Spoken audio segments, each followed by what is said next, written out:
Lewis, a lot of emails to get to today, and I don't even know where to start.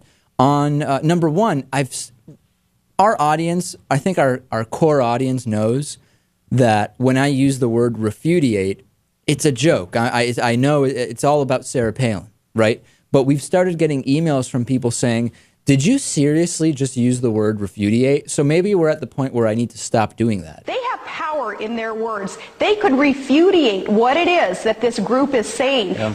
Yeah, I get it. It's a joke, and I'm not really saying it. But now I think because it's gone too long, at first people kept telling me, just keep using the word. It'll be funny. But now people are actually starting to email me completely separate from Sarah Palin saying, did you know that refudiate's not a word? I think you used refudiate during the show. Yeah, I think you need to stop. Thank you. I will do that right away. On the Congressman Chris Lee Craigslist scandal that we talked about last week, one email says, was this just a staged heterosexual sex scandal to offset the fact that there's tons of gay Republican sex scandals?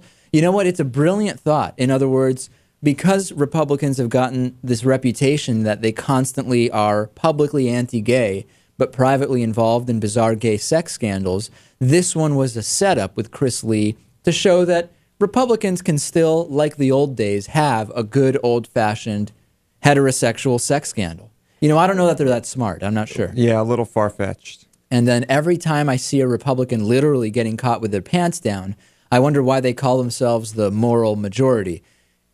I get that you're joking, but for a long time, and this goes across both parties, but particularly Republicans, the moral bankruptcy of putting policies forth that would actually endanger the lives of women and children as pro-life policies, the idea of saying that one is pro-life even though you're trying to restrict access to health care, for example. We've known that the moral majority, by the way, self-proclamations have been pretty bogus for as long as we've been doing the show and much, much longer. Agreed. Yeah. Republicans refusing government insurance.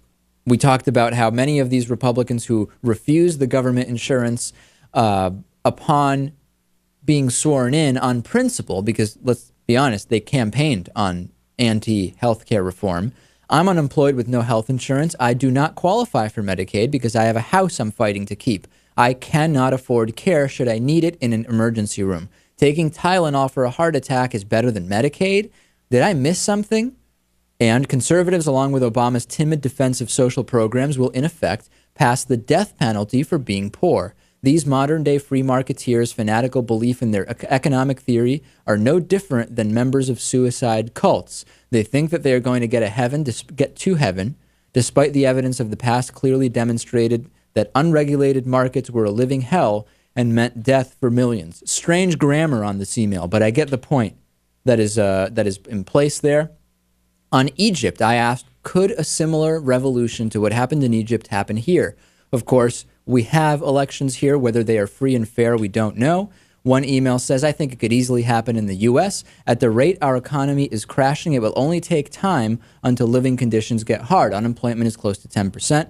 Once it starts hurting wallets, all kinds of problems will arise. Interesting topics, interesting emails. Keep them coming. David@davidpakman.com. We'll be back with a brand new show in just a few days. In the meantime, join us on the bonus show starting really in just a few minutes. The David Pakman Show at davidpakman.com.